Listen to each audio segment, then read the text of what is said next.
I love Dog. That was so great. Oh, Lord. Okay, welcome everybody to Pop Con Con's penultimate episode. This is NuTrek. We are going to talk about Star Trek in the CBS All Access era, or what's it called now? Paramount Plus, I believe is the what they're moving their brand to next year. Yeah, right. But it doesn't sound like they're following another brand at all. No, not at all. But we are absolutely talking about brand new Star Trek, and I am so happy to have everybody on here. So let's go around the table. Let's introduce everybody, and then we're going to mix something up a little bit because we're going to have a guest moderator, and I get to be part of the panel. To my immediate screen left is somebody who actually they haven't had a chance to be on yet, and that is our friend Callie. So Callie, please, if you don't mind, say hello to the internet and let them know a little bit about you. Hi, my name's Callie, and I'm dancing.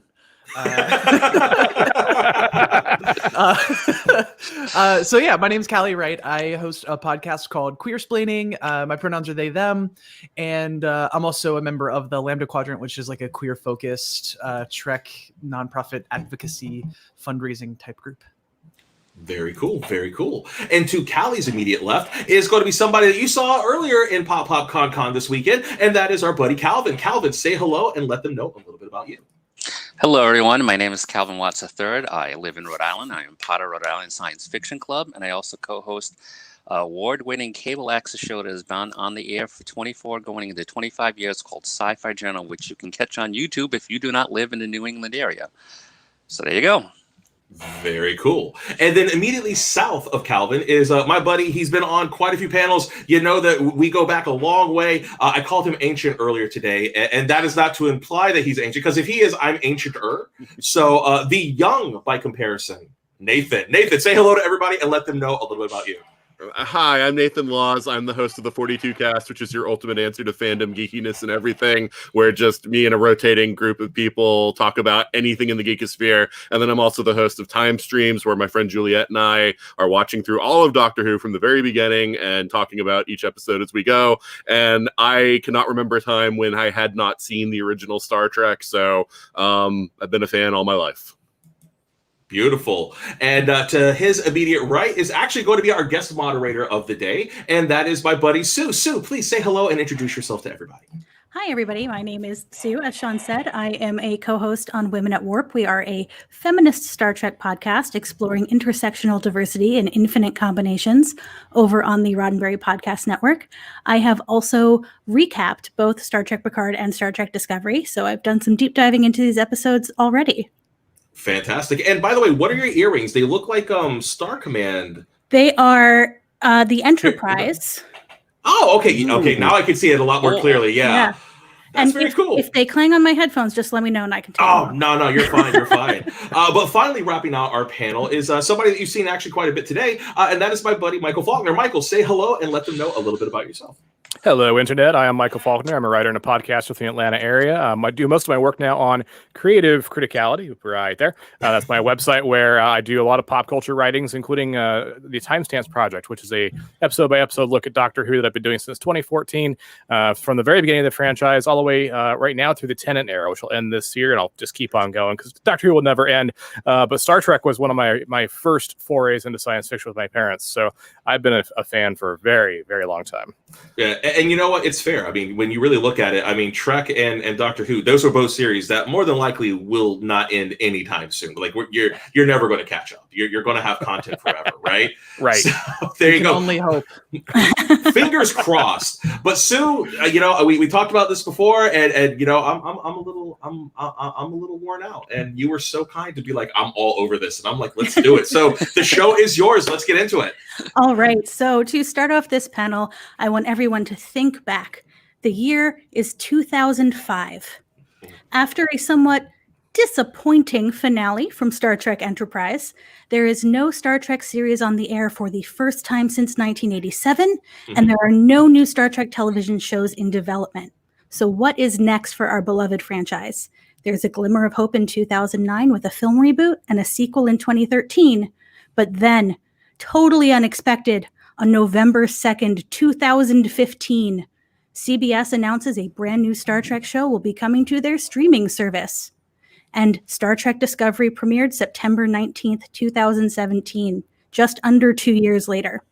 3 years after that, we're beginning season 3 of Discovery. We've seen 2 seasons of short tracks, the first season of Picard and Lower Decks, In Development, Strange New Worlds, Prodigy, a Section 31 show, and a 4th live action series, which is rumored to be set at Starfleet Academy. And the creators have said that the goal is to have a Star Trek show on air year-round. So, my first question is my biggest one of the night. Treksperts, after just 3 years, is it too soon to call this a new golden age of Star Trek? Why don't we start with Michael? I don't think it is too soon. You've seen a lot of gnashing of teeth about the future of Star Trek online. You look at some of the sources on YouTube and in the blogosphere, and they're all the time bringing up these news items that they keep hearing from trusted sources that that Kurtzman is fired yet again, and that all the shows are canceled and everything else. But these shows just keep getting renewed; they keep coming. And I think it shows a lot of promise and a lot of confidence on CBS's part that they just keep throwing these things out. It seems like they know that they have something here, and they keep letting it roll. And the fact that they are renewing these after the first episode of the season premieres, that shows that they're showing a lot of numbers and a lot of audience attention to it, and they know they've got something here that they want to work with. I think we're on the verge of greatness at this point. We're a new age of Trek. Nice. Let's go backwards through the introduction. So Nathan. I think it's a tad premature, just because a lot of these shows haven't materialized yet. So we know the intentions, we know what they want to do. And yes, so they definitely have confidence in the shows that have already aired because they are continuing them. But I would hesitate to say that this is some sort of golden age of Trek and that we're going to get Trek all year round until it actually materializes. But that's just because I've been burned so many times in the past with not just Star Trek, but other franchises too. Calvin. I don't know if it's a golden age, but I do think that the future is looking bright because, like you said, it kind of came out of nowhere. And one of the things with all the shows that are currently on is that they're all quite good. I'm, because of personal life, I'm playing a little bit of catch up. I didn't stop watching Lower Decks until a couple of days ago, and so I'm halfway through the first season, and I've been laughing my ass off. I mean, it has just been. It's been great. And then you have all these shows in development, and like Nathan said, we've been kind of burned before. But I thought a couple of years ago when Discovery was going to be announced, it was going to be just a streaming only thing. I didn't think it was going to succeed. What did I know? So, no, I think it's looking good. Callie. Yeah, for me, I associate it with a feeling because I remember, when I was a kid, I got into Star Trek like right at the beginning of season 4 of Next Gen. And then like very quickly we had DS9, very quickly we had Voyager. And I remember what it felt like for there to just be so much happening in this world that I loved. And it was so exciting and so joyful to me. And I was really sad when it was over. And, here I am going on 36 years old and I feel like that again. And so for me, I'm like, we're already there. Like we're there, golden age. Like, cause I'm just kind of a hopeless optimist. And I've loved what I've seen so much so far. Like, I have criticisms like everyone does, but I really think we're there. It feels very much to me like it did when I was a kid, when there was just so much coming and so much happening and so much adding to the lore and so much excitement. And what was cool is, back when I was a kid, I was a lonely Star Trek fan. I didn't have a community of people to connect with, and I do now. And that's just, it's so freaking exciting to me. And Sean. Well, I can get verbose about this very quickly, but absolutely to echo, yeah, I know, right? To echo everybody who's already here, it absolutely feels like it's a modern age. And I love it because, I think there was a point in time in the late 90s and the early 2000s where I think we kind of became complacent with our Trek love a bit. We just assumed it was going to be around forever. And then it vanished. And for a while, it was like, okay, well, it's gone. It'll come back one day, we hope. And we never really got that feeling that it was going to come back. And as the years went on and as Star Trek wasn't starting to rumble and develop, it started to feel, frankly, a little bit hopeless for me. I was like, man, that the Trek is gone. We're only going to have Trek in the past tense. And so when they made the announcement that we were going to have Discovery, I was like, oh, okay, but then of course they hit us with the double whammy of, but it's going to be exclusive to the streaming service, and you're like, son of a, and you're immediately like, I don't know if that's going to work. But the beauty of it is that they really went out of their way to try to garner, to really kind of pull people in by it, and immediately saw that people were hungry for Trek. And I mean, quite frankly, beyond the Twilight Zone, really CBS All Access / Paramount Plus, whatever you want to call it, has really lived and died on the mountain of awesome that is this new Trek experience. So I think it's at least fair to say that no matter what happens in the next few years, we will look back at this as a new resurgence of Trek. And I think it's at least fair to say that it's probably a new golden age, if we're not quite there yet to certify it Guinness style. You know what I really love about it, and I think what sets it apart from 90s Trek, right, the era of Next Gen, DS9, Voyager, Enterprise, is that those 4 shows had the same target audience. They were going after people who already loved Star Trek. What I'm seeing this new era of Star Trek do is each of the shows they're developing is for a different audience. And some people are complaining about that. Some people are saying, this isn't my Star Trek. Well, my response to that is, okay, then go watch the one that is. Because Star Trek is for everybody. Maybe not all Star Trek is for each person, but there is a Star Trek for everybody. Well, and I feel like, I mean, we have to be open to liking each series for different reasons too, right? Because like, as someone who likes Star Trek for certain reasons, I can understand why Lower Decks might not appeal to someone who likes Star Trek for certain reasons. But like, as a person who likes Star Trek for the morality plays and the deep dives into these complicated moral questions, like I like when it's fun too. So I also love Lower Decks, but it's for completely different reasons. And like, we have to give people room for that. Totally. Yeah, and I look at the 90s Trek versus this and say, the lack of taking chances is what really kind of killed that off. I mean, DS9 was kind of a different animal, when we look at it. But Next Gen, Voyager, and Enterprise, you could line those up, and it's pretty much the same stories repeated. They didn't take a lot of chances, and same with the films. They didn't take a lot of chances there, and that monotony, in a sense, is what really stagnated the franchise and killed it off. And I remember the feeling when I looked on StarTrek.com way back when they killed off in 2005 and said, "Wait, what?" Because they didn't just fire, a handful of people. It was everyone from the president all the way down to the webmaster was gone. Yeah. That feeling, that hurt. That was a hollow feeling. And so I was excited in 2009. Hey, we're going to do something new. We're going to reboot the original series. Great. And then when Discovery was announced, great, let's do that. Every one of these new shows has been, oh, you're taking a chance. You're doing something unique. Let's go. Engage, do it, And that exact point is why that I personally, at least, am not concerned about franchise fatigue. Right. Especially if they do what they're doing, which is we're going to have only one franchise on at a time, and it's going to continue, or series in the franchise on at a time, and it's going to move from one to the other. I think one of CBS's best marketing moves of 2020 was saying, for the next 23 weeks, you will have a new episode of Star Trek every week. And I was like, you cheeky sons of bitches. Like, it was such a great way of saying it, because that's half a year of Star Trek. And if there's anything many of us need at this point, at this particular point in history, it is 23 weeks of new Star Trek.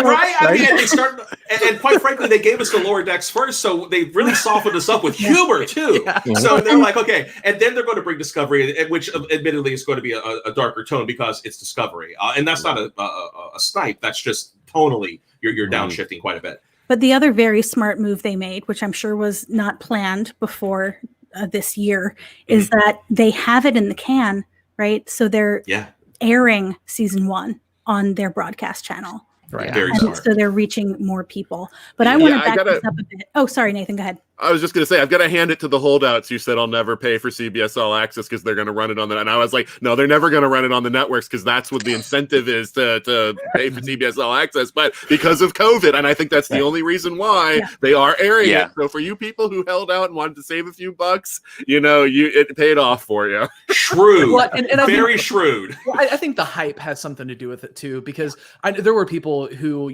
I would talk to them about how much I loved watching Discovery, and they're like, well, shit, I guess I'm going to have to pay for it now. And I think this is the bigger version of that, is like, okay, we're going to give it to you on broadcast because at least some of you are going to, But I'm curious if they're going to keep it going. I'm sorry, Sue, go ahead.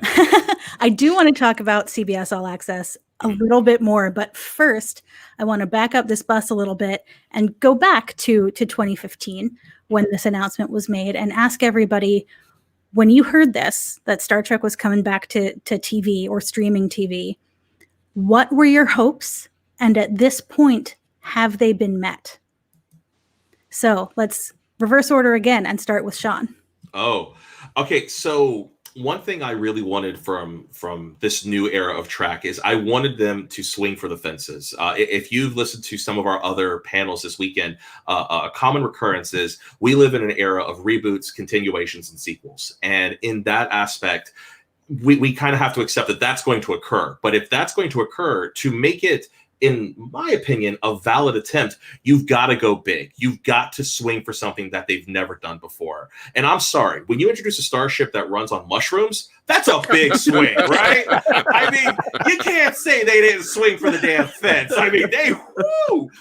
But the fact that they also, have, and again, not to get into spoiler territory, but you have parallel worlds, you have the Georgiou storyline, you have the big risk of redefining what Klingons look like after they've been so accepted in a certain way. And then, getting that backlash and then having to kind of back it up a bit and make them a little bit more closer to resembling the classic look from the next gen days. It's been a very wild and interesting experience. And the thing that I like about them is, from my point of view, they're not afraid to course correct as the show goes on. Season 1, I felt, was a little bumpy. I didn't feel it was as cohesive as it could have been, because you realize that they were feeling kind of like the backlash. And when you get to season 2, you felt that they really tightened some things down, and it felt much more cohesive. Like they finally got what the fans wanted. And then when you get to something with Picard, I mean, it just, I was actually floored that they went as quote unquote dark as they did. But for me, Picard wasn't a dark show. I felt that it was actually incredibly hopeful, because for me, really hopeful stories are the ones that show up when everything seems lost, to kind of, quote Lord of the Rings, all people who live to see dark times wish they weren't there, but it's what you do with that time that you have is what gives people hope. And that's kind of like the epicenter of what Picard is. And then they find a whole nother gear and they give us a comedy cartoon, which is amazing.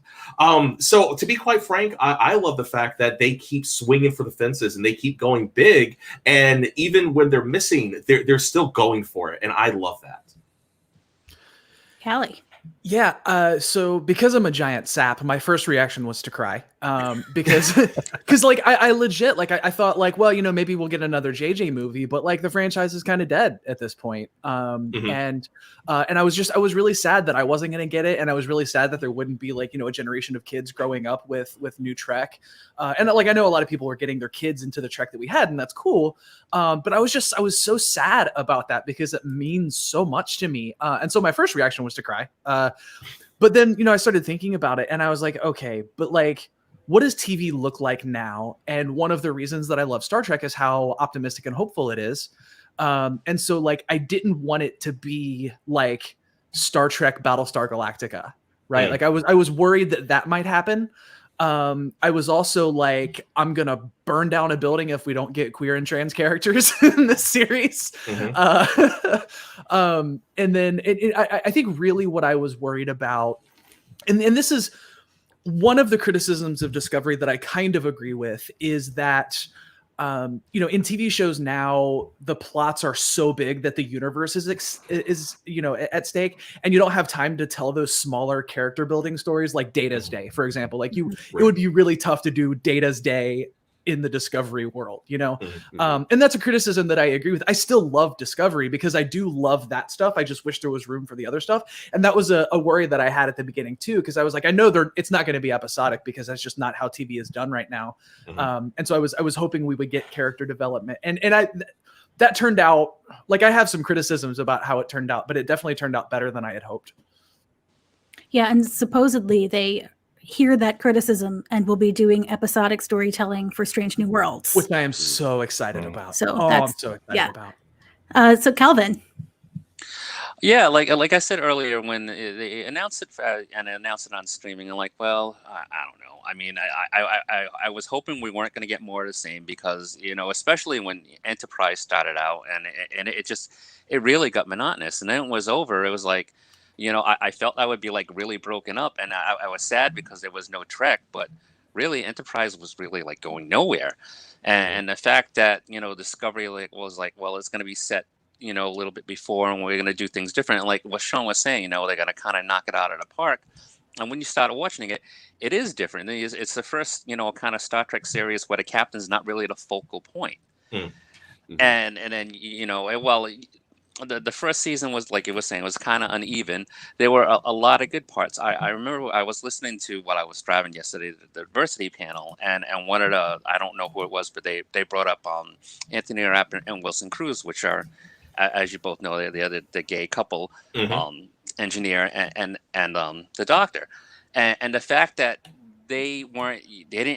whatever issues and problems they had, it had nothing to do with the fact that they were gay. It was just normal, like everyday 24th century problems, and they were treated just like members of the crew, and which is great, and just kind of building on from there. And Picard was a little bit darker than what I was expecting, but it was still good, and just the quality of all the shows so far has been good to outstanding, and that's a level that you really need if you're going to sustain this. If you look at, to bring in Star Wars for a minute, the newer movies have been kind of uneven, and that's probably being nice, but then you had something like The Mandalorian come out, and it just blew everybody away. And the fact that they're taking the time to build on what they have so far has been really, really good, and I've been impressed. Awesome. Yeah, so Nathan, expectations in 2015, and are they met? All right, so I guess I break it up two ways. One was the fact that it is going to be on a streaming service, so I was a little leery of that and a little worried because the rumor was they're only going to leave like 4 or 5 episodes up at a time so that somebody can't just wait for them all to drop, pay for 1 month, binge the series, and then drop it. And I was worried about that because there's already way too many streaming services and I don't want to pay for another one. So thankfully that didn't pan out. They leave them all up, so that's what I do. I wait for the series to drop, or a season to drop. I pay for 1 month, I binge it. So you guys are all talking about 23 weeks. That's not how I view it. I wait and I binge it so that I'm only paying for 1 month because I think it's ridiculous to pay for CBS for, multiple months. But anyway, that aside, so from a quality standpoint of the series itself, my thing, and I'm going to disagree with you on one point, Sue, I don't believe Enterprise was made for the fans. Rick Berman was very vocal at the time about how he was making it not for the fans, which is why I didn't have Star Trek in it and why they didn't care about little things like continuity.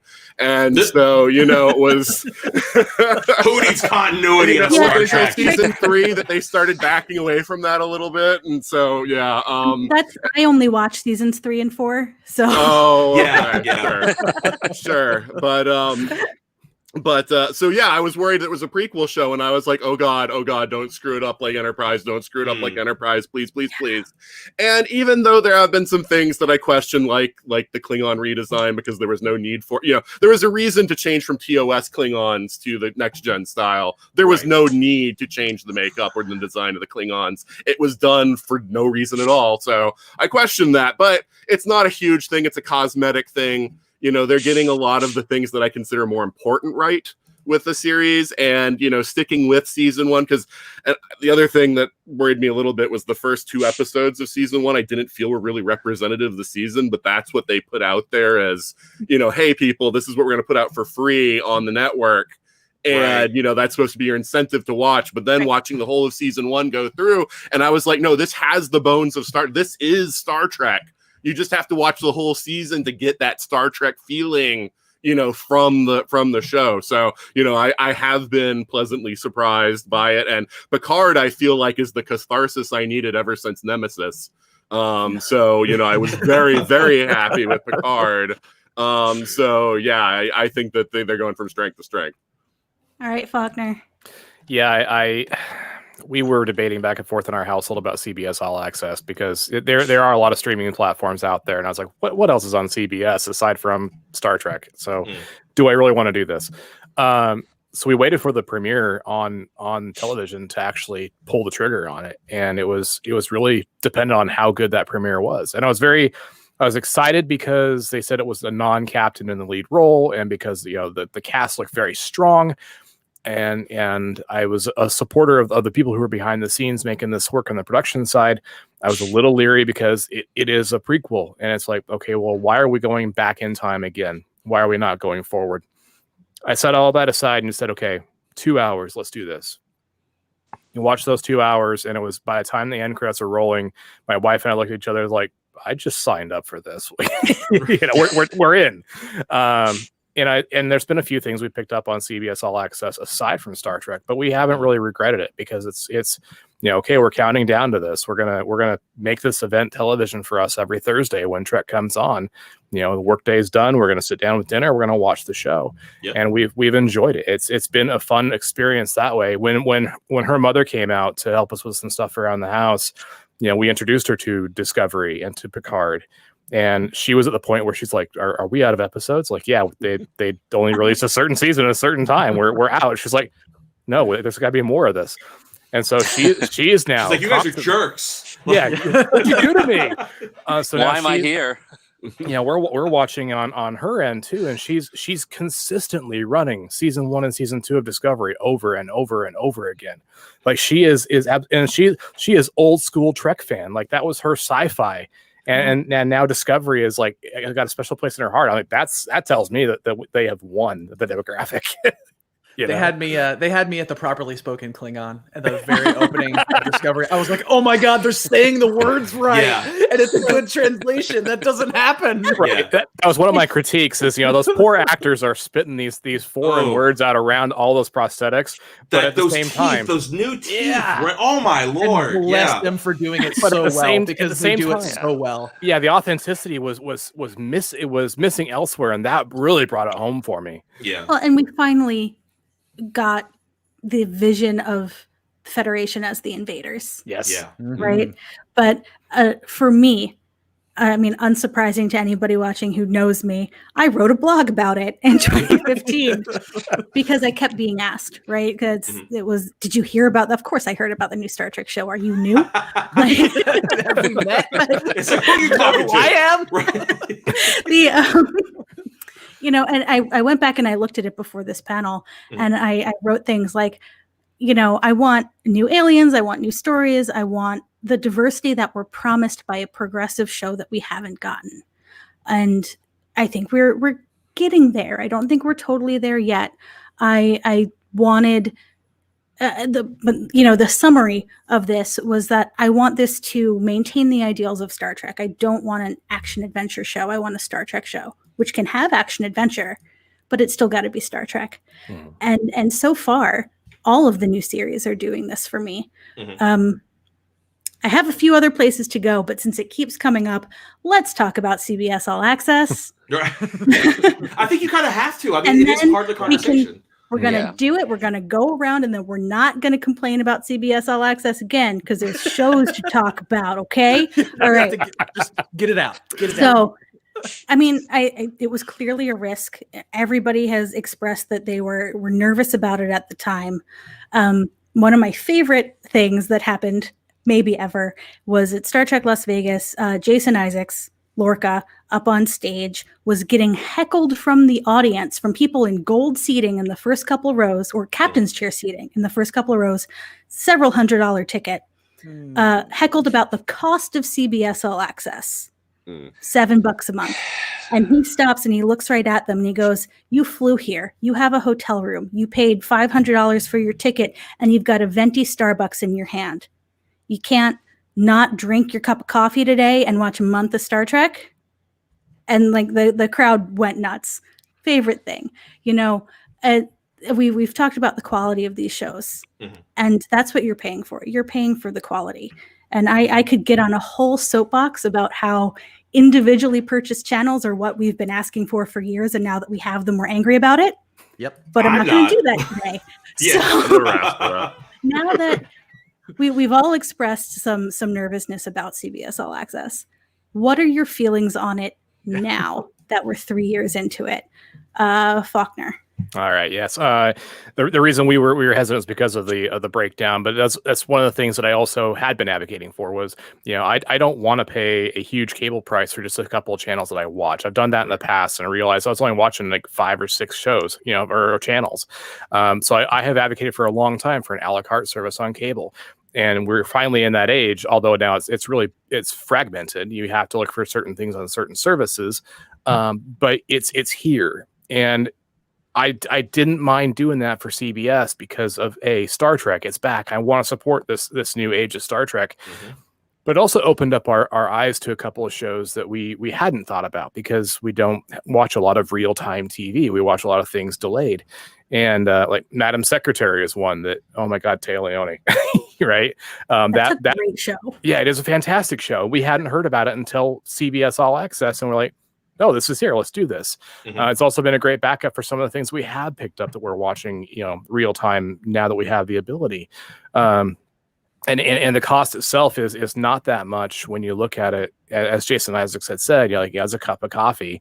So let's go ahead and do this. Now, I do have some friends who rely on me to let them know when the series are done or seasons are done so that they can pay their single month, jump in, watch them, and jump out again. And I have no problem doing that because I understand that everyone is different. Your finances work differently than mine do, and that's perfectly reasonable. But I have no regrets about it, and I'm actually glad they fixed a lot of the technical problems too, because I know early on in season 1 of Discovery, you get halfway through an episode and this whole service would drop, and you're like, okay.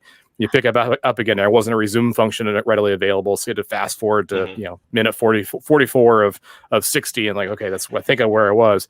But no, they've worked a lot of the bugs out, and I really don't regret having signed up for it.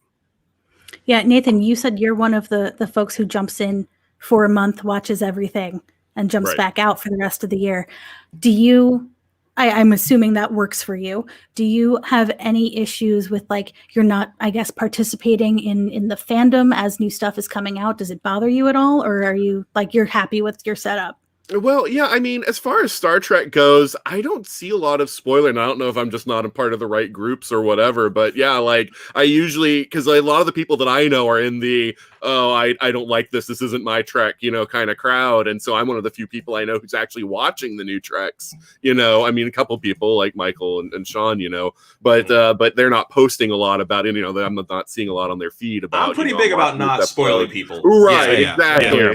So yeah, I mean, for me, it works, and I'm perfectly happy with CBS because they didn't do that restriction like I talked about where they only leave a few episodes up at a time. That was the one thing that was going to make me mad about it because there are frankly too many streaming services, and I think there's going to be a crash soon where there's going to be an implosion in the market because nobody can pay for all of them. Well, I mean, I'm in New York City, so maybe it's different up here, but if I subscribed to every single streaming service, it would still be less than a cable bill. Yeah, that was literally what I was about to say, Sue. That's my situation. Everybody's situation is different, though. Mm-hmm. Sean, what are your thoughts 3 years in on CBS All Access? I was a person who, for the longest time, coveted my cable. I loved having the super premium deluxe package. And then one day, basically, Laura and I, we sat down, we just leveled with each other. Like, look, we don't use this.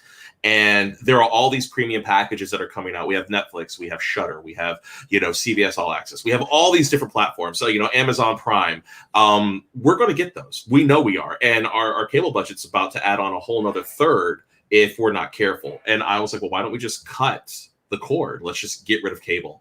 And that chunk of money that would be my cable bill, we'll put towards Hulu, we'll put towards all the various platforms, and we'll pick up everything we want to. So I'm spending the same amount of money that I normally would for, premium cable, except now I can skip all my commercials. I can go and watch all the stuff I want to on demand, a la carte, when I want to. And I don't have to worry about any of the nosebleed of making sure that I'm there unless I want to be there for scheduled TV. And for me, it's perfect. And I'm actually on the other side of that from Nathan. I believe that most people like the convenience and will happily pay, $5-6 for that convenience fee. I mean, I used to be the guy that said, I will never pay for YouTube Premium /Red because I'll endure a 30-second commercial at the beginning of my pre-roll.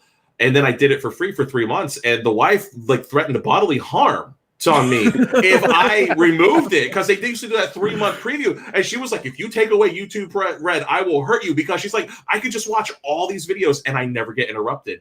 And I'm sorry, if you want premium content, if you want premium, material, you have to pay just a little bit in order to do that. And again, a cup of coffee is not a lot to ask for CBS. And if you don't want to pay for it year round, pay for it for a month, watch the whole thing, and then immediately, unsubscribe. For me, I like paying that forward, because I know that I also will go back and watch old school Star Trek. I'll go watch Tell Me a Story. I'll watch the Twilight Zone episodes, Why Women Kill. There's a lot of really cool stuff that's out there that you can watch. And I think that overall, it's a much smarter decision when you're looking at it in the new platform, which is, frankly, that cable is ultimately probably going to have to come up with its own ability to. I'm waiting for like Comcast to say, we're going to bundle all these premium services together for X amount of dollars, and they're going to cut deals, and you're going to get your Netflix and everything through their tier service, and it's going to be just like another channel. But until that happens, I think this is the way to go. Callie? Yeah, I have a couple of different thoughts. The first being that, like, I think it is important to acknowledge that, like, there are people whose financial situation does make an extra $7 a month cost prohibitive for them, and Yes. and I respect that. But I also do get, especially, the people sitting in the $500 seats with the venti Starbucks who probably flew first class and paid a whole bunch of money for a hotel room. Like, y'all are not the people for whom this is a problem. Yeah. But also, like, Sue, you had mentioned people like we want a la carte from our cable companies, and like now we have a la carte in a slightly different way, and we're mad about it. I used to do tech support for a cable company. And so, oh my God, how many times did I hear that on the phone with customers? For me, honestly, my biggest thing is, like, when I first started working for the cable company that I worked for, there were streaming services for a bunch of the channels, and they were all terrible. Like, the programming was terrible, the streams were unstable, it crashed all the time. And so my worry was, honestly, like, I just don't want the service to suck. If that's the only place I can watch Star Trek, I'll grumble about it and pay the extra $7 a month, and hopefully other cool stuff will be on it too. Because I don't, like, we have Netflix, Hulu, and CBS as our streaming services at my house. So, like, we really don't have a lot. And so, like, we just pay for faster internet. And so my biggest concern, honestly, was, like, I just hope the service is stable and it doesn't suck. And as long as that's the case, I will live with it. I was a little bit bummed that I don't know if it's changed now, but when it first went up, Netflix has the remastered HD version of TNG, and CBS All Access had the older standard version at the beginning. That was my quibble. I was like, well, if I want to watch Next Gen, I have to go back to Netflix now. Just like the nerdiest gripe, but there it is. That does seem odd since they're the content owners. Yeah, but it's one of those weird moments where, like, what was it? I think it was HBO Max. When HBO Max started up, they had Harry Potter at first for like a month, but they had already sold out all of their streaming rights for Harry Potter, so they could only reconglomerate it for literally 4 weeks, and then they had to start letting go of the Harry Potter movies. So Warner Brothers HBO can't be the place where you go see Harry Potter right now, because it's going over to Amazon Prime, it's going over to all these other services, and that's just the place we are now, that everybody realizes that the streaming game is a much larger slice of the pie than they realized before. Well, and I think that opens up a conversation that we should probably not get into, but I think it's important to touch on, is the idea of copyright and licensing rights, and how none of those laws were written with anything modern in mind. And so lots of people are playing under a set of rules that makes absolutely no sense with the way content is made and distributed now. And, like, things are going to get messed up working under that system. And so I think content creators deserve at least a little grace for dealing in that system. Definitely. All right, so Calvin, you get to finish this up. Last comment on CBS All Access. When I saw the first couple of episodes on live TV, I'm like, you know what? I'll give it a shot. Maybe it's going to be something on there that I'll be worth it. And the price point isn't bad. I do agree with Nathan, though. The market is really crowded. And my biggest fear is that it's kind of like a double-edged sword. I don't know why it took them this long to realize that, hey, we're owned by Paramount. And, we have all of this content that we should be using to get more people to go onto our service. And the fact that they're going to be switching to Paramount Plus, whatever it's going to call it, early next year, and finally, leverage some of that content is a good thing. But the reason why Disney Plus, and I like bringing Disney Plus, and why it succeeded so well, is not just the fact of all the content it has, it's because of the price point. The price point is excellent. And CBS right now is at a really good price point. Now, if they can bring this extra content, which will bring in more viewers and hopefully more viewers to Star Trek, and keep that price point, that'll be a good thing. But if they just decide, well, all right, now I see dollar signs, and they want to up it by $5, $10, and try to make it more of like an HBO Max price point, then at some point something's got to give. Yeah. And then you have a lot of these streaming platforms that own their own content, but then, like you were saying, also a bunch of it gets licensed out somewhere else. Like with Harry Potter, it happened with the Marvel movies when Disney Plus first started. They had to basically make a deal with Netflix to get some of the content on there. And sooner or later something's got to give. So I'm hoping that when they finally get into their finalized plans for Paramount Plus early next year, that it'll stay where it is and it'll be just as good, because they have some really good content on there. The Stand's going to be coming out in December. Yeah. That looks awesome. About that, yeah. So I am fingers crossed. All right. So for our next round of answers, I want to basically open the floor, no specific question, to the things you want to praise in NuTrek, any series, and good faith criticisms of any series. And I'm going to switch it up by giving you mine first, because my brain wants it out of my face hole. I think my biggest overall thing that I am starting to get concerned about with NuTrek is that they seemed to put all of their queerness into Discovery. And and like checked it off their list, and they're not worried about it in any other show. In Picard, that the hand-holding scene at the very end with Raffi and Seven, spoilers. This is spoilers, by the way. That was an actor choice. That was not a directing choice. That was not in the script. That was essentially an ad lib that they are now doing something with in the next season because of how people reacted to it. Mariner in Lower Decks is apparently bi and confirmed in interviews, but nothing is confirmed unless it happens on screen. Give me it on screen. So it seems like Discovery is trying really hard, but the rest of the shows are falling a bit flat, or thinking maybe they don't have to deal with it because Discovery's taking care of it. And that has me concerned. Callie nearly jumped out of their chair. So I'm going to jump up to you next. That is honestly, if I had to put at the top of the thing that I am worried about, it is that because Culber and Stamets and Discovery means a lot to me. The fact that we're getting trans and non-binary characters means a lot to me. I have, my worries about that as well, because there are good and bad ways that could be handled. But if I had to put my number one thing there, I think that would be it. And then I would just call back to my worry about the season-long story arcs and how that can stymie character development somewhat. It doesn't stop it completely, obviously. Like, you can still do character development under a season-long story arc, but I think it makes it more difficult and has to be more nuanced. You can't just have, this whole episode is going to be about developing this one character and everyone else is secondary or tertiary, which is why I was so excited to hear that about Strange New World, especially just because Anson Mount's Pike was so freaking good. So I think that's probably my top like worries. And then, my other criticism, I think, would probably be that in Discovery, the queerness that we see in Discovery is still kind of informed by tropes, in that Culber and Stamets' relationship is largely defined by the trauma of Culber dying. Yeah. And then one of the first things we learn about Jet Reno is that her wife is dead. And so, like, I would love to see queerness not defined by tragedy. All right. I think Calvin, what are your thoughts? Praises, criticisms?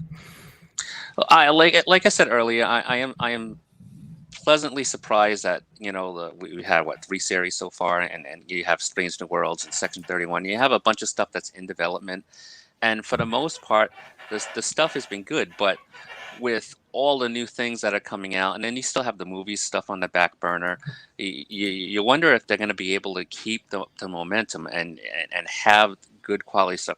Like I think it was Anson Mount that you said that played Christopher Pike. I'm in the middle of season 2 of Discovery, so yes, I haven't finished it all. So don't, if you spoil it, it's fine.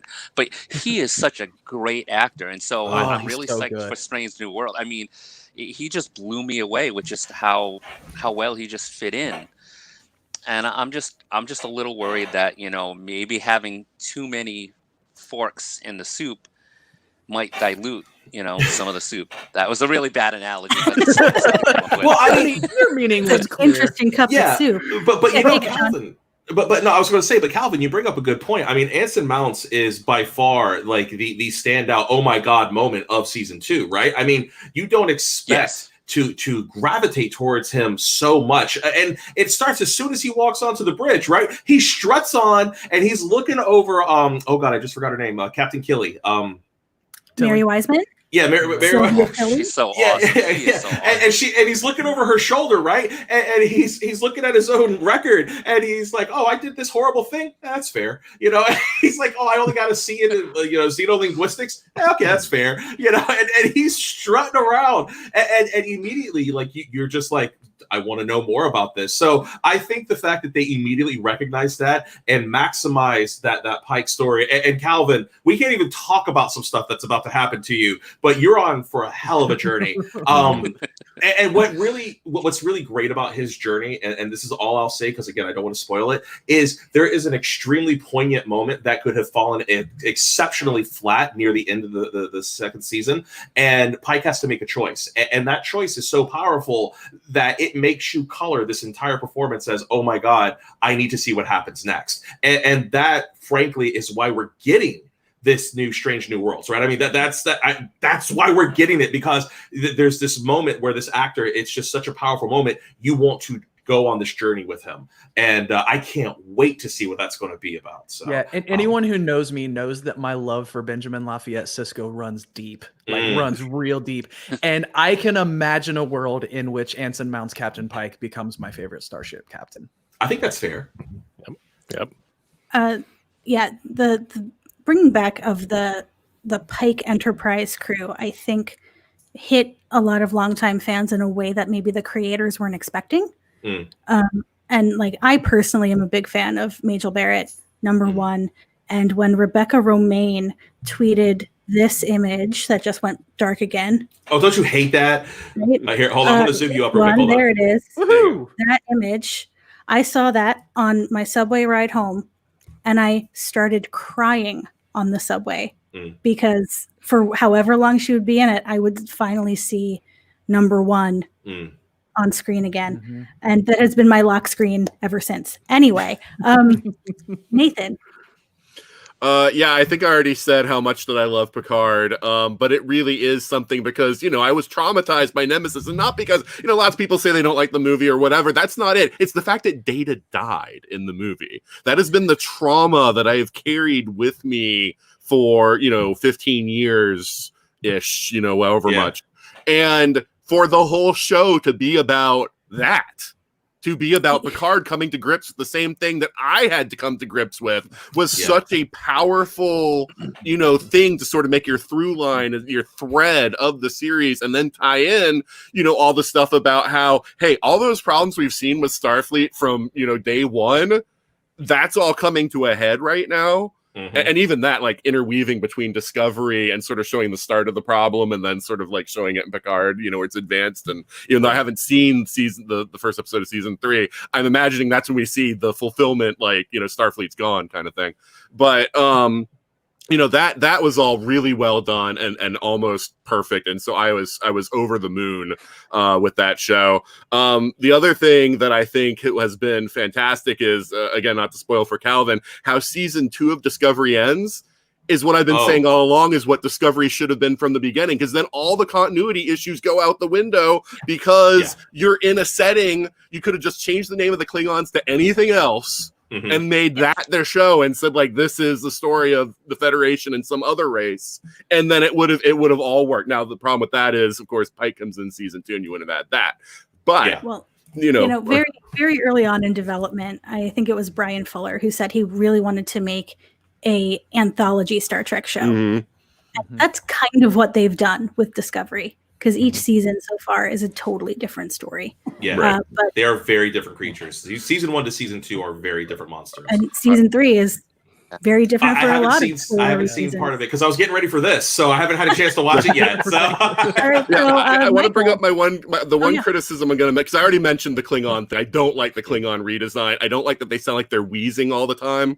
Like I like the more powerful Worf-like Klingons, like not the sound that they make now. Just, every time I hear it. But my criticism, actually, and I hope you don't get mad at me, Sue, is I think that Anson nailed Pike. I thought that their Spock was good. Don't say it. Don't do it. Rebecca Romijn's number 1 is not number 1. This is not the woman who is described as just like a computer. She is way too smiley, laughy, jokey, both in short trips and in what little we saw of her in Discovery. I wanted a much harder woman. I wanted more of a hard-nosed character, and we are not seeing that now. Maybe in Strange New Worlds you see that character, but she is way too friendly and congenial to be number 1. You know she has a book, right? You just went in the book, sir. Just because someone can be nice does not mean she's not also a hard ass. True. So, Faulkner. I feel like I'm sorry. Hold on. That's a segue. I'm sorry. Go ahead. No, I feel like they've got all the broad strokes down. Like they're making this good Trek, and I'm enjoying the fact like Anson mounts Pike, and oh my god, the choice in season 2 that we're not spoiling for Calvin because you need to see this fresh. But when we watched that, I got chills. It was like down my spine. I'm like, oh my god. I really like. I had the same chills almost when the Enterprise swooped in at the end of season 1. I was like, no, they're gonna, beautiful. Mary Wiseman as a main character, and you, most of the time in Trek, you see all these very thin and svelte and perfect people. Well, Mary Wiseman is kind of outside that boundary. And I love the fact that there's a representation of that in Star Trek. Perfect. And still perfect. Picard, like Nathan was saying, is the perfect farewell for Nemesis to wrap up all those loose ends that they missed in that movie. But I will go back to the theme we started with, and that is the characters, especially the queer characters, where they've missed the boat a lot. It's very broad strokes, kind of like they said with Lieutenant Hawk in First Contact, where they said nothing about it on screen, but in follow-on novels, he was gay. Like, you couldn't have spent 5 minutes establishing that in the movie. You had to go put it in the novel somewhere. Right. That kind of thing. I was just going to say, Michael, but when I look at that, I think we're at a point in time where writers are trying to be representative of that community. But it's kind of like how writers were in the 70s and the 80s, where they were trying to write Black people more into TV shows. And they were trying to apply their point of view to it instead of going and getting people from that community and bringing them in. So we're at this point where they're starting to reach out to the community so that they can have that. But it's these are more than likely cisgendered people, male and female, coming in kind of going like, I think this is what would happen, because they're sincerely trying, and they're not thinking, because they don't want to lose their job, and they don't realize that, again, if everybody has a slice of the pie, we all get to get a taste. It doesn't mean that you're going to lose your job. It just means somebody else gets to come in and have a chance to flourish as well. And I think the thing that gives me hope for Discovery is that my understanding is that Nick Adams from GLAAD, who is this like powerhouse media consultant, he's a trans guy, who was consulted on tons and tons of different things, was brought in to guide that process. Mm-hmm. And so I'm more hopeful about what we're going to see with our trans and non-binary characters in Discovery because of that. Because I also understand, like, from the interviews, they've kind of hinted that like one of the characters actually has a coming out moment at some point mid-season. So they're not introduced as like already being out. And so like that makes me hopeful and nervous at the same time. But something that I didn't say before that I just want to throw in real quick is the sense of joy that there has been in some of it. Like I joke that like if I were the child of a couple from Star Trek, it would be Tilly and Saru. Because Sylvia Tilly is just so into and excited and in awe of everything, and that is so quintessentially Star Trek for me, and that's like so much of how I try to live my life. And without too much spoiling, so much of Saru's character arc is about overcoming fear and his life being almost entirely defined by the things that he's afraid of, and figuring out how to like move past that and live an awesome life anyways. And both of those things are things that I identify so much with. So for me, it's like, it's not just like, oh yeah, these are cool stories, because they are largely cool stories too. But it feels quintessentially Star Trek for me for those reasons, in that there's still a sense of joy and happiness, and we're all out here to do this awesome exploring space thing, and isn't it cool we get to do that, even if it's like real scary and dangerous sometimes. And I think that's probably the big thing about when you're a trailblazer. And let's be fair, Star Trek has always tried to be at the cutting edge of representation. I mean, if you go all the way back to the 60s with Uhura and bringing on Sulu, I'm sorry? We're claimed to be. Well, they've tried to be. I mean, again, I know that Sue takes umbrage with a lot of stuff, but again, they try, okay? And honestly, that counts for a lot in a lot of cases, is when people are trying. They don't always succeed. We can always look at where they're trying to go and still say, you know what, you didn't get there this time. And I think that's what we could do with Discoveries. We could say, we see you trying. You're still not there yet, but you're going to get there, I think, and I think that's what we ultimately have to do. We could see it and say, you didn't get there, but, good effort, but come on, you got to try again. And I think as long as that's the goalpost, I think that's what we hopefully get, where we get just more, creative people from different communities to come in and create better Trek. And Let us not forget that during the creation of Enterprise, Rick Berman said, well, we haven't focused on straight white men in a while. So, well, yeah, but let's also be fair that Rick Berman's a jackass, all right? But we only have a couple minutes left. Yeah. And I don't think that we can have a discussion titled NuTrek without talking about the haters. So, as I open this topic up, I want to read a recent tweet from somebody who I love quite a lot. Their handle is Jessie Gender. They also have a YouTube channel where they analyze Star Trek. So They're fantastic. If you have not watched Jessie, go watch Jessie. Consume all of their videos. Highly recommend. Anyway, this recent tweet is, the thing that makes me proudest to be a Trek fan is just how deeply and passionate Trek fans. Oh, wait, I picked the wrong one. Whoops. I'm bad at copying. So I'm going to paraphrase. So I thought that was the tweet. I thought. Sorry. No, the tweet is that they love to take out of context, or not out of context, uncredited Gene Roddenberry quotes to send them to haters and watch the haters get mad and tell them how they're not respecting Gene's vision. I can't believe I did that. I'm the worst. All right. No, not at all.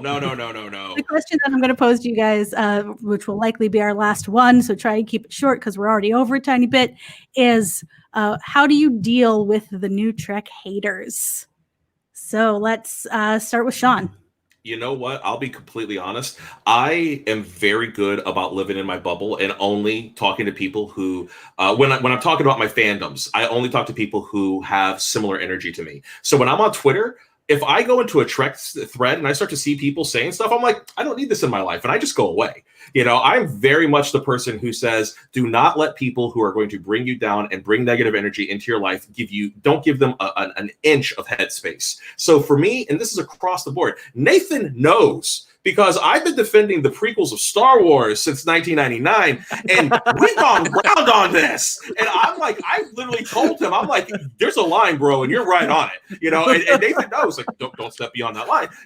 And that's just how I am. It's like, if you don't like it, that's fine, but don't bring it to me, because if I love something, that is my right to love something. And if you hate something, that's okay too. But don't try to impose your hatred onto my morality or my aesthetic. And that's something that I live by pretty much across the board. So for me, I have no problem with the Trek haters. For as far as I care, they don't exist in my little bubble of Trek.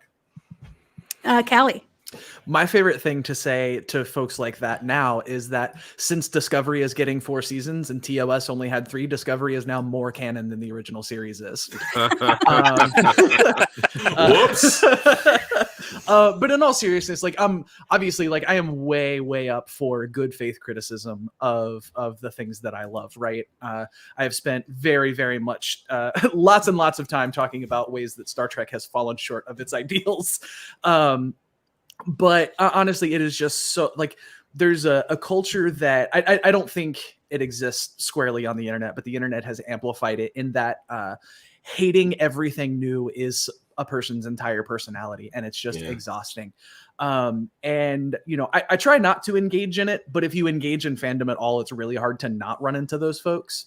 And so for me, it's like every reason that those folks come up with, if I feel like engaging in a debate, like everything that they come up with applies to the Trek that they say they love to, like plot holes, inconsistencies, you know, writing that like seems lazy, all of that stuff exists throughout all of Star Trek. And so like if consistency is the bar, there's no such thing as Star Trek canon, and you can't like any of it, so just go away, please. Yeah, that's fair. But I try to stay out of it. It bothers me. It annoys me because it's not about approaching this thing with a heart that says like, I really love this thing. And it's okay to criticize the things that we love. And it's okay to, you know, acknowledge the ways that things fall short. But like, there's a difference between doing that and being a self-important, arrogant jerk. And so I just, that's my attitude. Calvin. You know, I'm really kind of with Sean. You know, basically, I'm in my own little bubble, and I try really hard because being with Rhode Island being so small, and I drive a school bus in my day job, so I live a fairly public life, and because Rhode Island is so small, a bunch of people I'll get stopped and be like, and they know who I am, and I don't have as a clue as to when they are, and then you get into discussions about good stuff and bad stuff, and I always try to look at everybody's point of view and just try to be okay, and we can agree to disagree. But as I get older, and I'm probably the oldest one on our group, it gets increasingly harder to just not just bite your tongue and just not say what you really want to say and just basically tell them where to go. But you know, and especially this year with just everything that's going on and with the whole COVID thing, and you just like you say it can't possibly get worse, and then it gets worse. People need to stop daring 2020 is what they need to do. We gotta pick our battles. Right. You really just like, I don't really have the time or the energy to deal with the negativity. If you disagree with my point of view, if you can do it amicably, fine. If not, then go away. I got plenty of other stuff I got to deal with. Right. Love that. Just spray them away. Nathan. So in a lot of ways, I tend to ignore a lot of those comments when I see them too. I tend to interject myself more into the Orville versus NuTrek debates, just because I like both. And so it's kind of fun to just like interject myself into those conversations and talk to people about them, because I think both sides on those arguments are hilarious. And man, you're just picking fights right now, buddy. Right, but so much hate mail. So much hate mail. To this day, I've never finished Enterprise, so I want people to respect that I don't like Enterprise. But most of the people who say they don't accept NuTrekkers, like, it's too dark, and it's like, okay, well, you're obviously someone who's only watched TOS and TNG then, and so it's like, you already exclude so much Star Trek, so of course you're not going to like accept anything beyond that. So I don't know, I just tend not to engage because it would be too long of a conversation. I personally am not a McFarlane fan, but I will say that I am very amused that the next season of The Orville will now be behind a paywall as well. So that argument is gone. Yep. It's not a typical McFarlane show. That's all I can say. Well, Michael, why don't you wrap us up, because we are just about at the end of our time. I feel like there's a common thread here, and I actually follow the very same thread. I used to try to engage a lot of the people who are the big haters, the name redacted plastic bucket head guy on YouTube and that kind of thing. But it became apparent that they weren't coming from a good faith argument, which creative criticality. I can be critical of things. That's my whole thing. But it has to be a good faith argument. And when it came out that a very prominent YouTuber on who was a supporter of the NuTrek kind of thing was laying down great, work for them to look at, and it was false rumors, and they're snapping it up and reporting it as their trusted sources from 4chan. It became very apparent that there is no good faith in that argument. Right. And so, much like anybody else who comes at you with conspiracy theories or whatever else, I just started being very liberal with the block button. Like, you're not going to try to hit me with truth or facts or anything else. I don't have time for this. I want to discuss it on terms that are honest in critique, not on this pie in the sky fantasy. So I'm a little more extreme that way, but it also helps save my sanity, especially in 2020. Big support for the block button. Yep. Block. Yep. Don't give people the headspace. Yeah. Thank you, Sean, for letting me drive for an hour. I'll give you the wheel thanks. back. Yeah, absolutely. That was great. I love that. That was fun. Sue and I had talked about doing this like Thursday night or something. She's like, hey, do you need any help for the panels? And I was like, NuTrek is at the end of the weekend.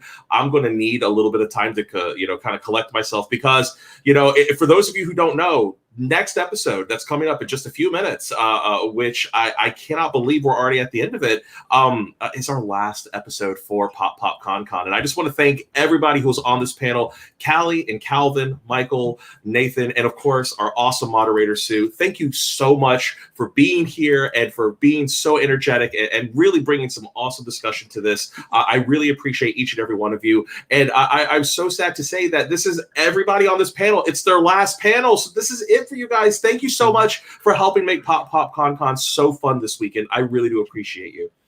It doesn't have to end, Sean. Well, I mean, okay, it doesn't have to. And what the great part of this is, of course, this is all VOD. So if you missed some panels, go back and watch them. You can, of course, go to popcyclebobbles.com, follow the links. It'll all be there. Check that stuff out. And I do hope that you'll come back at 9:30 for the best movies you've probably never seen. And we're going to have my buddy Corinne. We're going to have Gary Mitchell and also guest Anastasia Washington with us. I do hope you'll come back and help us ring out Pop Con Con in a big, bad way. Thanks to everybody who has been watching all weekend long. I really do appreciate you. I know Laura does too. And if you do get a chance, go over to our website, which is popcyclebobbles.com. Take a look at all the stuff that we've already talked about. Hit that shop button if you're feeling generous and maybe pick up a couple items or two because, this whole convention, the idea was to basically celebrate the fact that the first time in 5 years, we have an online store and it's only going to be open for a few weeks. So if you need something, come check it out and let us know. But again, thank you so much, everybody. I really appreciate all of you. And we will see you in just about 20 minutes for the final panel of the night at Pop Con Con. Thank you all so much. Again, panelists, you were all wonderful. And I really do appreciate each and every one of you. Thank you. It's been fun. Thank you. And we'll see you next time, guys. Bye. Bye.